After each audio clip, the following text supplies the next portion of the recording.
Hazrat Aisha radiallahu anha says that Allah's Apostle sallallahu alayhi wasallam fell ill, and Hazrat Bilal radiallahu anhu came to call Allah's Apostle sallallahu alayhi wasallam for the prayer. Allah's Apostle sallallahu alayhi wasallam whereupon said, "Ask Abu Bakr to lead in the prayer."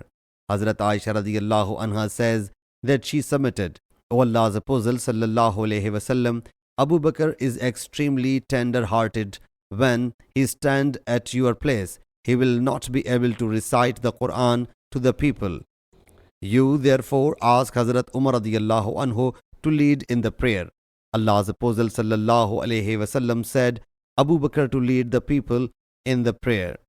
Hazrat Aisha radiallahu anha states that she said to Hazrat Hafsa radiallahu anha, "Say to Allah's Apostle sallallahu alayhi wasallam that Hazrat Abu Bakr radiallahu anhu is extremely soft-hearted.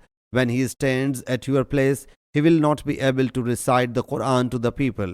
So you may ask Hazrat Umar radiallahu anhu to lead the prayer."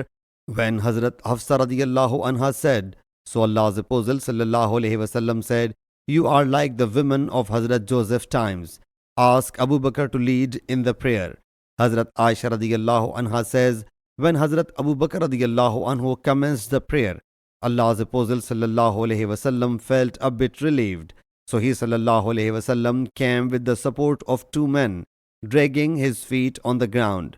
Hazrat Aisha radiallahu anha says, when he sallallahu alayhi wasallam entered the mosque, Hazrat Abu Bakr radiallahu anhu, feeling his presence, began to withdraw. Allah's Apostle sallallahu alayhi wasallam whereupon signaled to him to stay where he was. Then Allah's Apostle sallallahu alayhi wasallam entered the mosque and sat on the left side of Hazrat Abu Bakr radiallahu anhu. Hazrat Aisha radiallahu anha says, Allah's Apostle sallallahu alayhi wasallam was leading the people sitting, and Hazrat Abu Bakr radiallahu anhu was performing the prayer standing in the lead of Allah's Apostle sallallahu alayhi wasallam, and the people were performing the prayer at Hazrat Abu Bakr's takbirs. Sahih Muslim Hadith number 940.